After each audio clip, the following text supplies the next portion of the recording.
Hadratus Syekh Kiai Haji Hasyim Asy'ari amaddanallahu min asrarihi wa anwarih.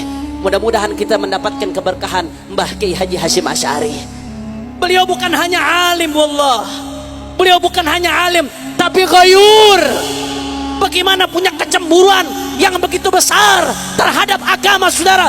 Ghayur. Saya kasih bukti, saya kasih contoh. Bagaimana beliau bukan hanya alim, tapi ghayur, saudara. Saya kasih contoh sederhana. Silahkan lihat bagaimana tulisan-tulisan beliau. Di salah satu risalahnya beliau menyampaikan bagaimana supaya umat Islam ini jangan ta'assub, jangan fanatik buta, fanatik kesukuan, fanatik golongan. Kemudian saudara, apa pesan beliau? Ijtahidu fir raddi ala man ta'ana al-Qur'an, ta'ana fi kitabillah, kama qala. Bersungguh-sungguhlah kalian, kata Kiai Hasyim Asy'ari, jangan fanatik, tapi bersungguh-sungguhlah kalian di dalam membantah mereka yang menyerang Al-Quran, mereka yang menodai Al-Quran. Bersungguh-sungguh kalian di dalam membela Al-Quran. Saudara, pernyataan ini lahir bukan dari hanya saja pena seorang alim, tapi dari seorang ghayur, saudara. Alim yang punya kecemburuan terhadap agama, yang meletakkan kepentingan agama di atas segala-galanya, di atas kepentingan golongan, kelompok dan lain sebagainya, saudara. Betul? Nah, hanya di situ saya kasih contoh lagi.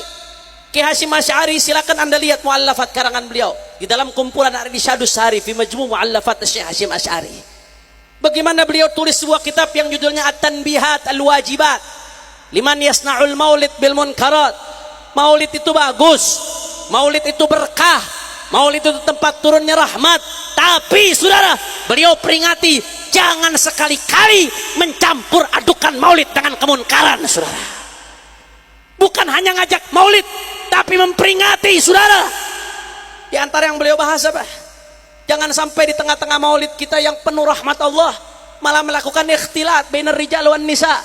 Itu diingatkan oleh Kiai Hasyim Asy'ari, saudara. Karena itu menodai maulid. Jangan sampai melakukan hal-hal yang merusak daripada kesucian maulid Nabi. Kayak sekarang kita lihat, mohon maaf, berapa banyak orang yang bikin maulid tapi ngundang konser dangdut, saudara.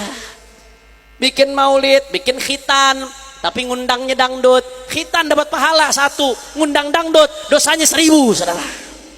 Betul. Betul. Ngadakan zuatan nikah pahala. Tapi ngadakan dangdutan dengan perempuan aurat terbuka, kesucian pernikahan dinodai, saudara. Ini ibarat mencampur adukan air wudu dengan air kencing, saudara. Kacau atau tidak? Kacau atau tidak? Kiai Hasyim Asy'ari nulis itu At-Tanbihat Al-Wajibat liman yasta'ul maulid bil munkarat. Peringatan-peringatan yang wajib bagi mereka yang mencampur adukan maulid dengan kemunkaran. Silakan adakan maulid, bagus, tapi jangan sekali-kali kau nodai kemuliaan maulid Nabi besar Muhammad sallallahu alaihi wasallam dengan noda kemaksiatan sehingga mengotori daripada maulid tersebut. Na'udzubillah min.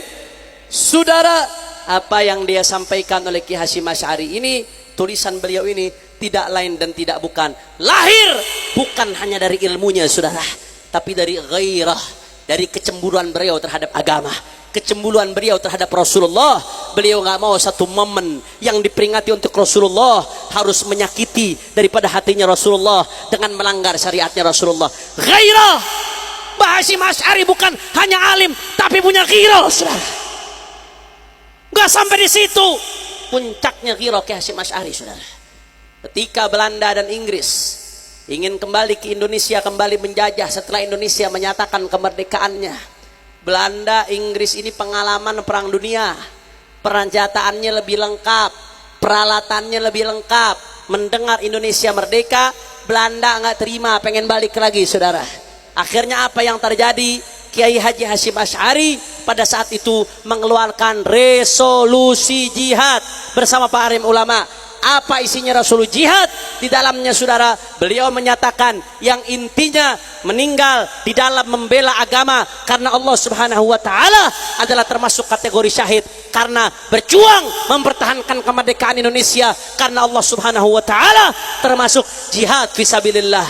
Saudara, gara-gara ada fatwa Kiai Hasyim Asy'ari bersama para alim ulama ini, saudara, apa yang terjadi ibadallah? Pada saat itu langsung rame-rame santri-santri, kiai-kiai, ulama-ulama, ustadz-ustadz turun rame-rame ke Surabaya, saudara. Begitu Inggris datang, Belanda datang, perang terjadi, pecah luar biasa, umat Islam bangkit, Inggris dan Belanda kalah, kabur, Indonesia berhasil dipertahankan kemerdekaannya, saudara.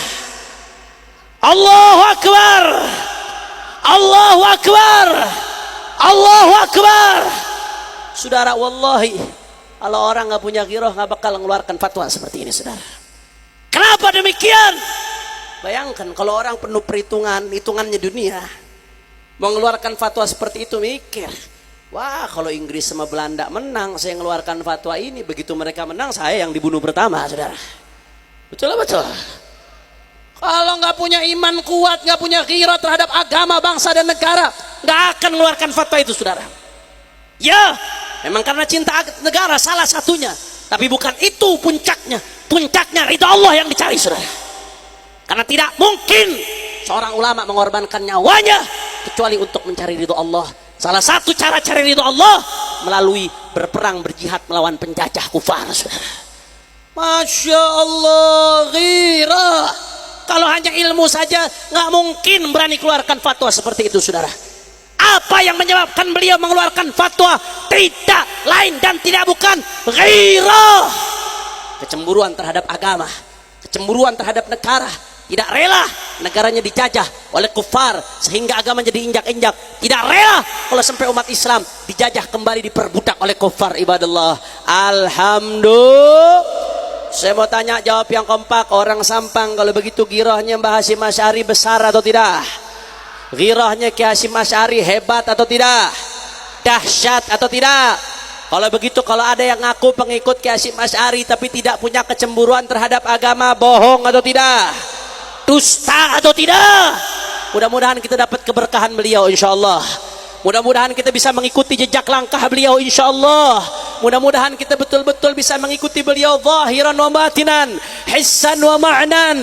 Amin ya rabbal. Makanya saudara, tidak heran kalau Abu Ya Said Muhammad mengatakan, li'annal ilma bila ghirah la jamidun la syu'ura fihi wa la ihsas. Ilmu kalau tidak dibarengi dengan ghirah maka kaku, nggak ada kepekaan, nggak ada perasaan, hanya mikirkan diri sendiri, akhirnya ujung-ujungnya jadi rampok. Na'udzubillah, amin. Saya mau tanya, kalau begitu orang Sampang jelas atau tidak? Orang kompak, orang semangat jelas atau tidak? Kalau begitu ilmu tanpa ghirah bahaya atau tidak? Hanya ilmu saja tapi tidak punya kecemburuan terhadap agama bahaya atau tidak? Karenanya semua umat Islam siap untuk bangkitkan ghirah, siap bangkitkan ghirah, siap bangkitkan semangat dalam berjuang. At-takbir. Sallu ala nabi. Nggak sampai di situ, saudara. Nggak ada ghirah, ilmu tanpa ghirah bahaya. Begitu pula sebaliknya.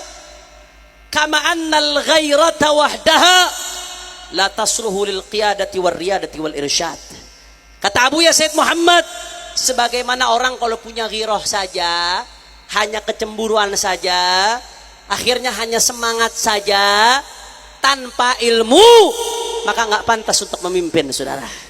Nggak pantas untuk ngajak umat, nggak pantas untuk ngarahkan umat. Kenapa? Jelas faqidu syai' la yu'ti. Orang yang nggak punya sesuatu, bagaimana dia mau mengajarkan? Bagaimana dia mau mengajak ke jalan Allah sedangkan dia nggak tahu apa sifat wajib bagi Allah, apa sifat mustahil bagi Allah, apa sifat jaiz bagi Allah. Dia nggak tahu bagaimana syariat Allah, bagaimana mau mengajak ke jalan Allah, dia sendiri tidak tahu, betul. Makanya nggak cukup cuma modal semangat aja, nggak cukup, saudara. Tetap butuh ilmu. Makanya ulama mengatakan, kalau ada orang hanya modal semangat saja, modal berani saja, tapi beraninya nekat, tidak pakai ilmu, tidak di bawah bimbingan ulama, apa kata ulama, saudara? Yufsid aktar mimma yuslih, saudara.